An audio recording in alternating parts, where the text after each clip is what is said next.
Okay, here we go. We're going down into. Notice this here floats. So we're just going out into the. We're going to get some muck right now. Put this down.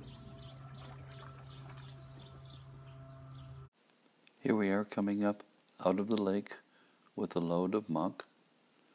I'm doing this because there was some background noise that was irritating, so I'm doing a voiceover right now. Notice that it's coming up and getting ready to come onto the driveway. And here is the ramp that we used. Hi everybody, this is John, and I'm going to show you my first prototype that worked okay. Had to do some improvising. This here is going to be used for a ramp to come over a seawall or a ledge, and then you can carry the muck away in the new scoop that I have designed. I'll get to that in a minute. What I want to show you here is how I made this. I made it a little bit too heavy, but I'll start out with doing some of this stuff here. Basically, these right here can be like right now they're 2x6. That's too heavy. If you had a 2x8 and you placed this 2x4 on top of this and screwed it down, actually if you turned it over and made it, it would be a lot easier on both sides. This is 12 feet. If you can get 12 feet of board into your car, that would be good. I can't. I can only get in like 8 feet.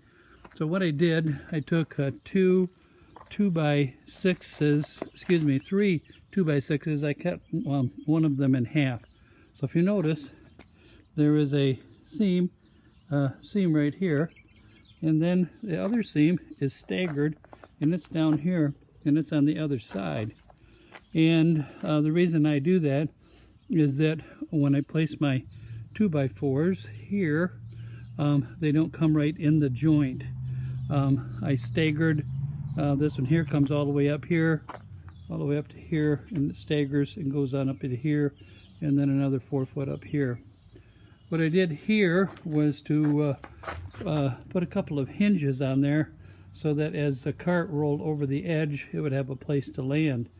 I got this a little bit wider than normal, and it's just something that I had. Actually, if you had if you put a couple holes in here, a couple holes in there, and drive in some rebar to hold it onto the up onto the ledge to keep it from sliding in, that would be good.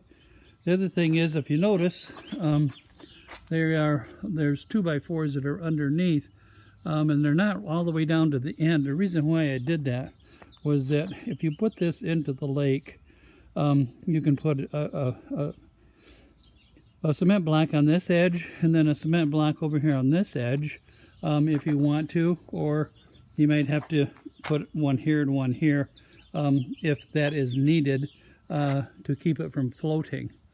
Then I put my cart on here, and see it's got a little bit of extra leeway. It's got a couple inches on each side, so that when you don't have to get it exact as you're coming up through to make the dump. Anyways, I hope this is helpful. I'll try to make some other videos, make things more interesting and more simple. Thanks for watching. John Wagner here. You can reach me at johnwagner332@gmail.com. Thanks. Bye.